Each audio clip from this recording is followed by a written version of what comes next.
Good morning, students. Yesterday in the previous video, we were discussing the topic tenses, and we were discussed past perfect tense. So, in this video, we are going to discuss the rest part of the topic tenses. Past perfect continuous tense. तो past perfect continuous tense पे जो है हम आए हुए हैं। इसका जो असर्टिव सेंटेंस का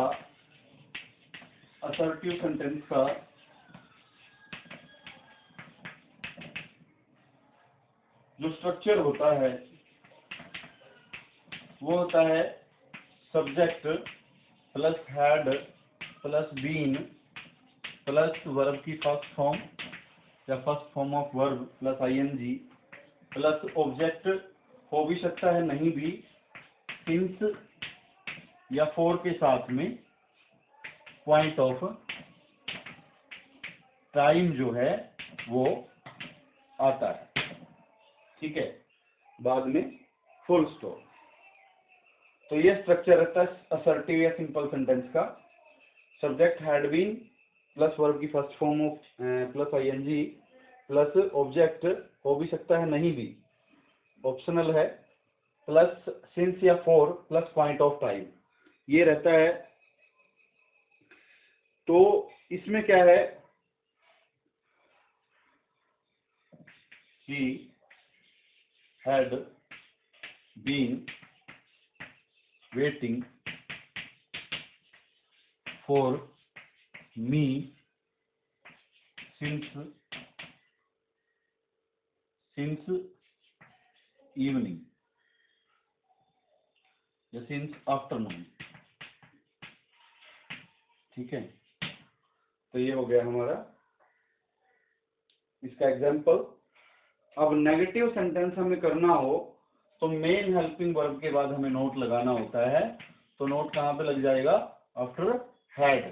subject plus had plus not plus been plus first form of verb plus ING plus object optional है, प्लस सिंस या फॉर में से एक, plus point of time. Since या फॉर मैंने बताया था, सिंस ऐसे समय के लिए आता है जिसको हमें काउंट करना पड़ता है, और फॉर ऐसे समय के लिए आता है जो पहले से ही काउंटेड टाइम होता है ऐसे समय के लिए। तो उसके बाद में पॉइंट ऑफ टाइम आता है, समय का एक बिंदु आता है। तो उसी तरीके से अब इस सेंटेंस को हम नेगेटिव में चेंज करेंगे तो after main helping verb had के बाद में जो है नोट लग जाएगा। तो उसके बाद अगर हम इंटेरोगेटिव सेंटेंस करते हैं, इंटेरोगेटिव सेंटेंस के अंदर क्या होता है, जो स्ट्रक्चर है वो उसमें थोड़ा सा बदलाव आता है। क्या बदलाव आता है? इंटेरोगेटिव सेंटेंस में जो मेन हेल्पिंग वर्ब है वो हमारी बिफोर सब्जेक्ट आ जाती है, सब्जेक्ट से पहले आ जाती है।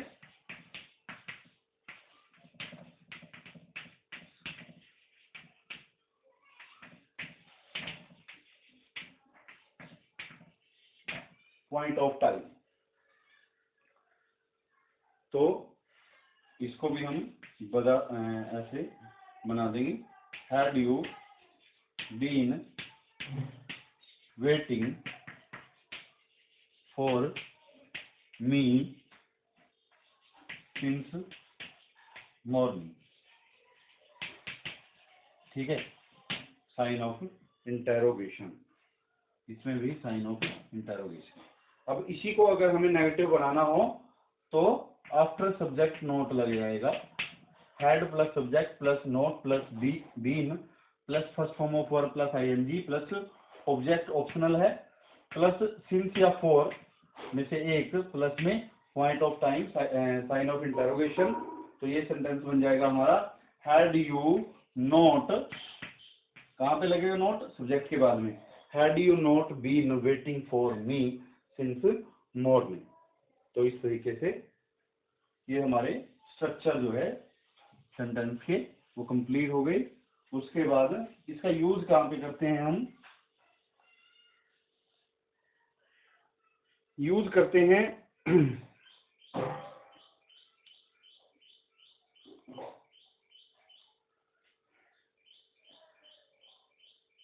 to express the continuity of a action at a given point in the past, or the action started before a given point in the past. To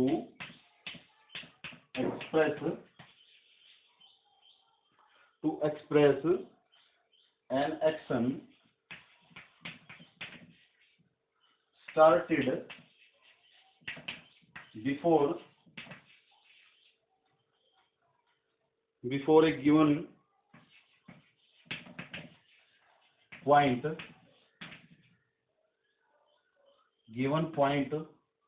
of time in the past।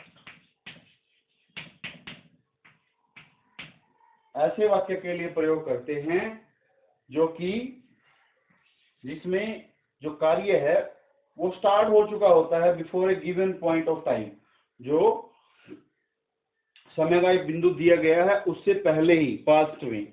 ऐसे वाक्य के लिए जैसे कि she had been waiting for me, she had been waiting for me when I reached there। अब यहाँ पे देखो सिंस या फॉर नहीं आया, लेकिन इसमें साथ में एक अलग सेंटेंस और जुड़ गया जो कि पहले को डिटरमाइंड कर रहा है। वो ये बता रहा है हमें कि ऐसा एक्शन जो कि इस एक्शन से पहले हुआ हो उसको हम बोलेंगे, उसके लिए हम present perfect continuous past perfect continuous tense का प्रयोग करेंगे। She had been waiting for me, कि वो मेरे लिए इंतजार कर रही थी, व्हेन आई रीच्ड देयर, जब मैं वहां पर पहुंचा। ठीक है। या फिर इसमें हम समय भी ले सकते हैं। She had been waiting for me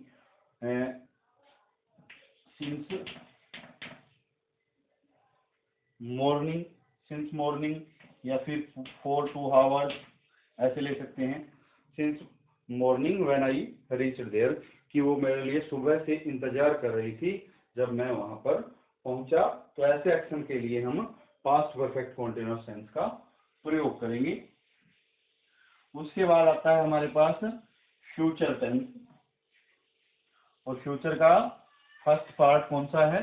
future indefinite या फिर सिंपल फ्यूचर टेंस।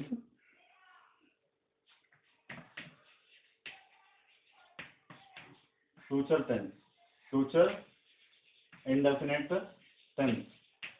ठीक है। फ्यूचर इंडेफिनिट टेंस का जो असर्टिव या सिंपल सेंटेंस रहता है उसका स्ट्रक्चर क्या रहता है? उसका स्ट्रक्चर रहता है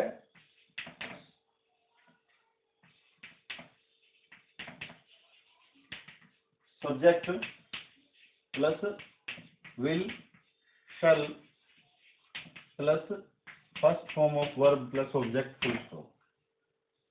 ठीक है। ये स्ट्रक्चर जो है वो रहता है।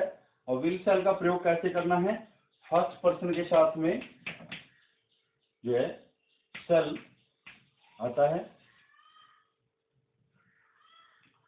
फर्स्ट पर्सन के साथ में शैल आता है मोस्टली, और सेकंड और जो थर्ड पर्सन है उसके साथ में विल आता है नॉर्मल स्टेटमेंट के अंदर। जब मोडाल्स करेंगे तो उस टाइम पता चल जाएगा आपको कि शैल और विल का प्रयोग कहाँ पे करते हैं या किस तरीके से करते हैं। तो फर्स्ट पर्सन होता है हमारे पास आई के साथ में शैल का प्रयोग किया जाता है मोस्टली, और सेकंड और थर्ड पर्सन जो है वो होता है यू वी, सॉरी वी तो फर्स्ट पर्सन में ही आता है, ही सी इट दे ये सब थर्ड पर्सन है, यू सेकंड पर्सन है, तो उसके साथ में विल का प्रयोग किया जाता है। ठीक है, तो ये आपने ध्यान रखना है।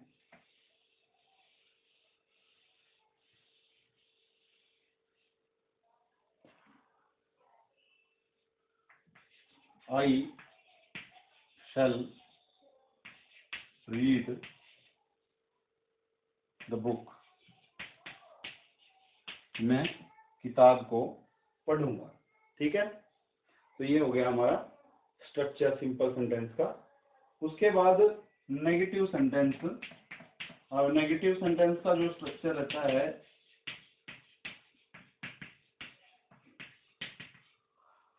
वो आफ्टर जो हमारी मेन हेल्पिंग वर्ब होती है उसके बाद नोट लगाना होता है हमें। उसमें subject will shell plus not plus first form of verb plus object full stop, तो ये बन जाएगा फिर आई शैल नोट रीड द बुक। ठीक है, मैं किताब को नहीं पढ़ूंगा, तो ये नेगेटिव सेंटेंस हो जाएगा। उसके बाद आता है हमारे पास interrogative sentence, future indefinite tense का।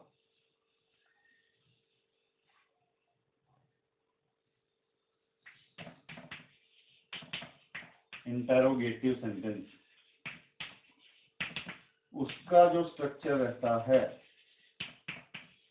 उसमें क्या होता है आप सभी को पता है, शेल या विल जो मेन हेल्पिंग वर्ब है वो फ्रंट में आ जाएगी, बिफोर सब्जेक्ट आ जाएगी, और उसके बाद सब्जेक्ट और उसके बाद first form of verb plus object sign of interrogation. तो इस तरीके से ये हो जाएगा। उसके बाद जो है interrogative plus negative, interrogative plus negative, इसका एग्जांपल नहीं किया हमने। शैल आई रीड द बुक, क्या मैं किताब पढ़ूंगा। ठीक है, उसके बाद जब उसको नेगेटिव में चेंज करेंगे तो ये बन जाएगा शैल आई नॉट रीड द बुक। ठीक है, क्योंकि सब्जेक्ट के बाद जो है नोट लगाना होता है इंटरोगेटिव सेंटेंस के अंदर, और जो असर्टिव सेंटेंस का नेगेटिव बनता है उसमें मेन हेल्पिंग वर्ब के बाद नोट लगाना होता है। अब इसके यूजेस करते हैं, इसका यूज कहाँ पे करते हैं, कैसे करते हैं।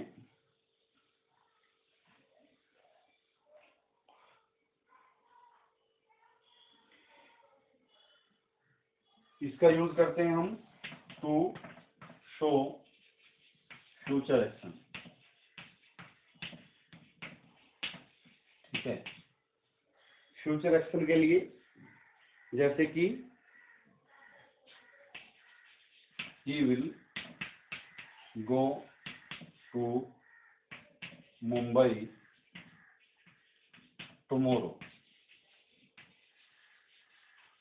ठीक है, तो यहाँ पे आ गया विल गो, ऐसे आपके पास फिल करना आएगा, यहाँ पे ब्लैंक आ जाएगा।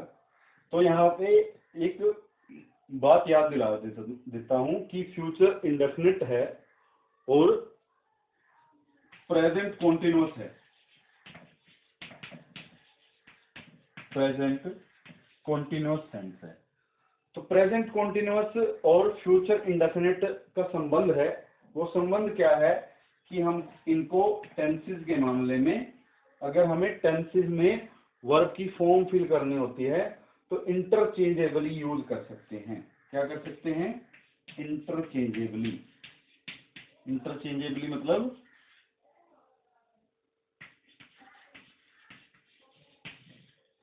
इंटरचेंजेबली एक दूसरे की जगह जो है इसको प्रयोग कर सकते हैं हम। यहाँ पे हम ऐसा भी कर सकते हैं, he is going to Mumbai tomorrow, तो वो भी रॉन्ग नहीं होता। उसके बाद आगे चलते हैं, अगला जो यूज है फ्यूचर इंडेफिनिट टेंस का।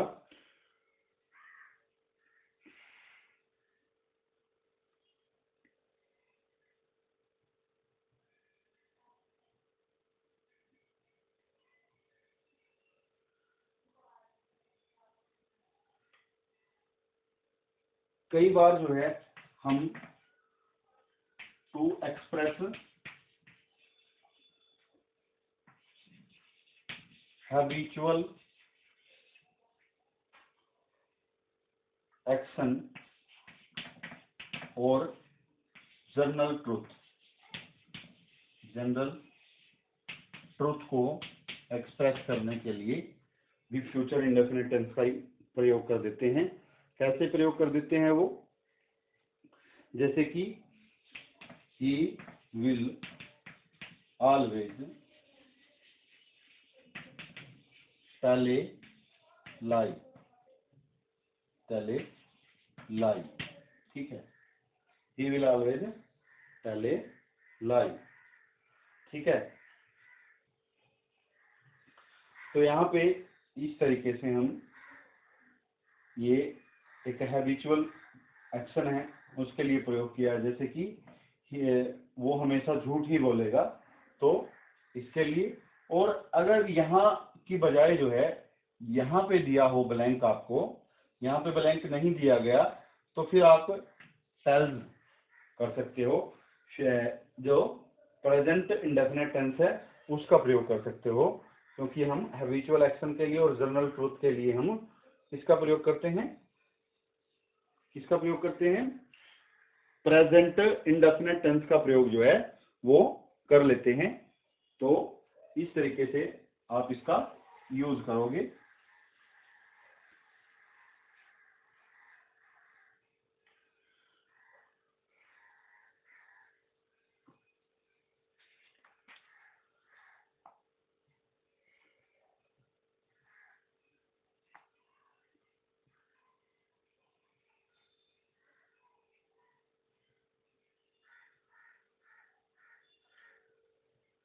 फ्यूचर एक्शन के लिए बता दिया, फ्यूचर एक्शन या फ्यूचर प्लान हो, ठीक है, इसके लिए फ्यूचर इंडेफिनिट का यूज किया जाता है, ठीक है।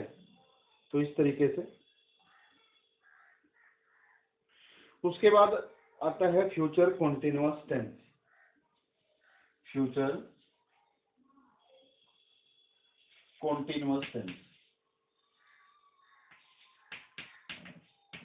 फ्यूचर कॉन्टिन्यूअस टेंस का जो सिंपल सेंटेंस है उसका जो स्ट्रक्चर है वो रहेगा subject plus will oblique shall plus be plus first form of verb plus ING plus object full stop. तो ये जो है स्ट्रक्चर रहता है इसका, जैसे I will be going to organise a party,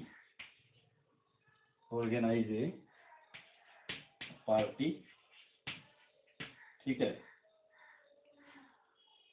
तो ये हो गया। उसके बाद अगर हमें नेगेटिव सेंटेंस बनाना हो तो क्या करना होता है, सभी को पता है, जो मेन हेल्पिंग वर्ब है उसके बाद नोट लगा देते हैं। क्या कर देते हैं, main helping verb will shall है, उसके बाद नोट लग जाएगा प्लस बी प्लस वर्ब की first form plus ING plus object. इसी तरीके से I will not be going to organise a party, इस तरीके से ये हो जाएगा। उसके बाद